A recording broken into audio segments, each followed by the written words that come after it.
تو جوان بیٹے کی موت دیکھنا یہ وہی جانتا ہے جس پہ گزری ہو، وہی جانتا ہے جس پہ گزری ہو۔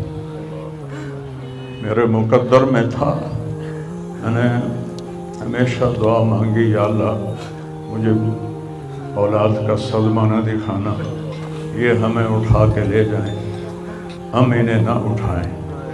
لیکن اللہ کی تقدیر وہ غالب ہے اور ہمیں اس پر راضی ہونے کا حکم ہے۔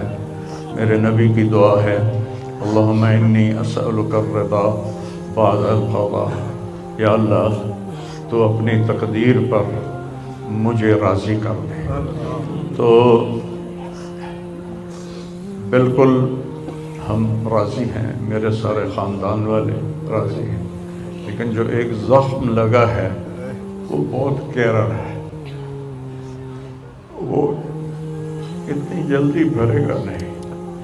یہ میرا بیٹا سب سے قابل اور لائق بیٹا، تینوں بیٹوں سب سے لائق بیٹا تھا، سب سے نیک بیٹا تھا، اور اس نے غریبوں کے ساتھ کیا سلوک کرنا ہے اس نے ہمیں سکھایا۔ غریبوں کے اس نے دل خرید لیے تھے، ان کے ساتھ بیٹھ کے کھانا کھاتا تھا، ان کو اپنی قیمتی گاڑی میں بٹھاتا تھا۔ جو لوگ اپنی گاڑی کے قریب کسی کو نہ گزرنے دیں، وہ ان کو انہی گندے کپڑوں کے ساتھ، یہاں ایک پاگل رہتا ہے، وہ میلے کچیلے گندے کپڑے پیشاب بیچ میں کیا ہوا اس کو اٹھا کے اور اپنی گاڑی میں بٹھاتا تھا۔ وہ ساری سیٹ خراب ہو جاتی تھی، لیکن وہ اس کو اپنی فیکٹری میں لے جاتا، پھر نائی کو بلا کر اس کے بال کٹواتا، اس کو نہلاتا، اس کے کپڑے بدلواتا۔ اس پورے گاؤں میں وہ پاگل صرف ایک شکل کو جانتا ہے اور ایک نام کو جانتا ہے۔ وہ نام تو پکار نہیں سکتا تھا، کہتا میاں میاں میاں۔ یہ صرف ایک اس عاصم جمیل کو وہ جانتا ہے، جو آج ہم سے رخصت ہو گیا، اور یہاں ہم بے بس ہیں اور اللہ کی تقدیر پر ہم راضی ہیں۔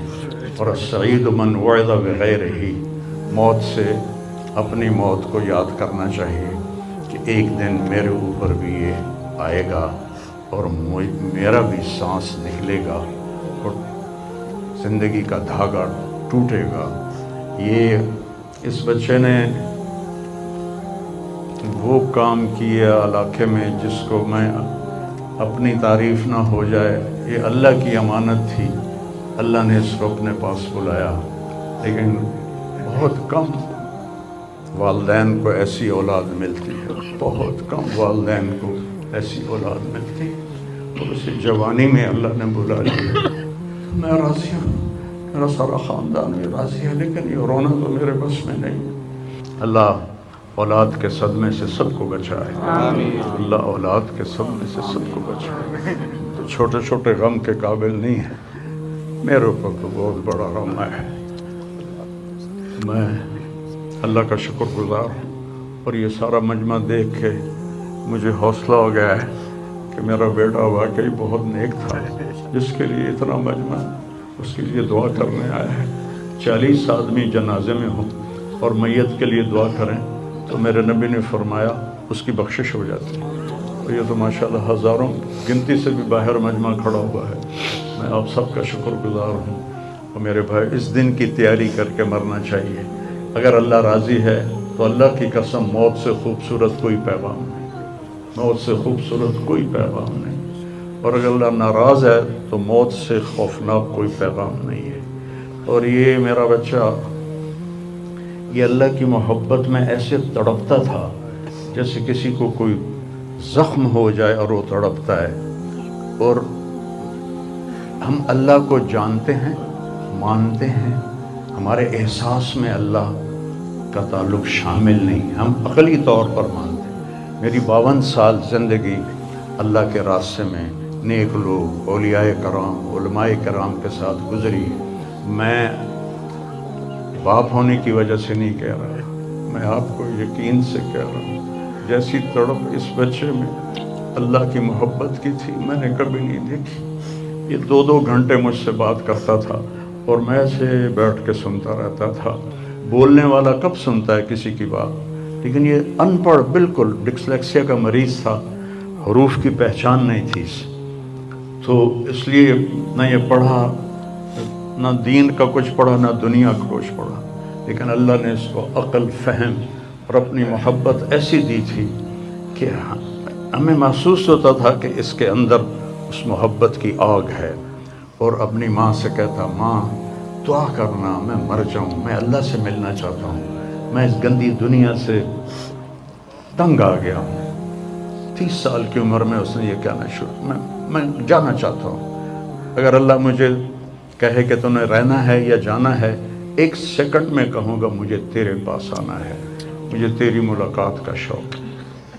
اور مجھ سے پوچھتا، بابا آگے اللہ ملے گا مجھے؟ میں نے اس سے بڑی باتیں کرنی ہیں، مجھ سے ملے گا؟ میں نے کہا انشاءاللہ آج تم ملو گے اپنے اللہ سے، ضرور ملو گے، تیری تڑپ، تیری تمنا رہتی تھی میں اللہ سے ملوں۔ میں نے اپنی زندگی میں صرف ایک آدمی دیکھا ہے، یہ بچہ جس کے احساسات میں اللہ کی محبت تھی۔ احساسات جیسے ہمارے درد ہمارے احساس میں بھی جب شامل ہوتا ہے پھر ہم ہائے ہائے کرتے ہیں، اور جب تک شامل نہیں ہوتا تو ہم چلتے رہتے ہیں۔ اس بچے کو اللہ نے اپنی قدرت سے یہ تعلق اور محبت عطا فرمائی تھی، اور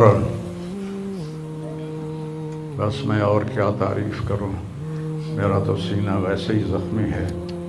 یہ بہت عالی شان بچہ اللہ نے مجھے دیا تھا، میں اللہ کی تقدیر پہ راضی، اس نے اسی کا تھا، اس نے لے لیا۔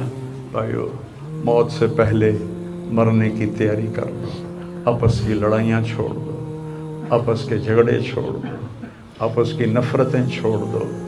مرنے والے سے پوچھو کہ نفرت کا کیا فائدہ ہے، جھگڑوں کا کیا فائدہ ہے۔ معاف کرنا سیکھو، معافی مانگنا سیکھو، معاف کرنا سیکھو، معافی مانگنا سیکھو۔ 5 نمازیں ہیں، کوتاہی نہ ہو۔ سال کے بعد روزے آتے ہیں، بیمار ہو تو اللہ کہتا چھوڑ دو۔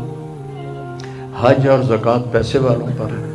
تو ٹوٹل ایمان کے بعد 2 باتیں ہیں، ایک نماز ہے اور ایک روزہ ہے، اور اس کے بعد ایک حدیث میں سنا کر ہم جنازہ پڑھتے ہیں۔ میرے نبی نے فرمایا 4 باتیں سیکھ لو مجھ سے، 4، اب 5ویں بھی نہیں، 5ویں نہیں، 4 انگوٹھا کر کے کہ 4 باتیں مجھ سے سیکھ لو تو پھر دنیا بھی تمہاری ہے، آخرت بھی تمہاری۔ صدق و حدیث، ہمیشہ سچ بولنا، ہمیشہ سچ بولنا۔ آج نیت کرتے ہو؟ انشاءاللہ۔ حفظ و امانت، کسی کو دھوکہ نہ دینا، کسی کے ساتھ 2 نمبری نہ کرنا، کسی کو اپنے مفاد اور پیسے کے لیے، اپنے منصب کے لیے اس کے ساتھ دھوکے بازی نہ کرنا۔ تیسری بات، حسن و خلیقت، اپنے اخلاق اچھے رکھنا، گالی،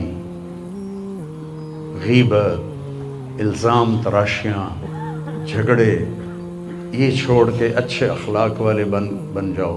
اور چوتھی بات فرمایا، عفت فی طعمت، رزق حلال کماؤ۔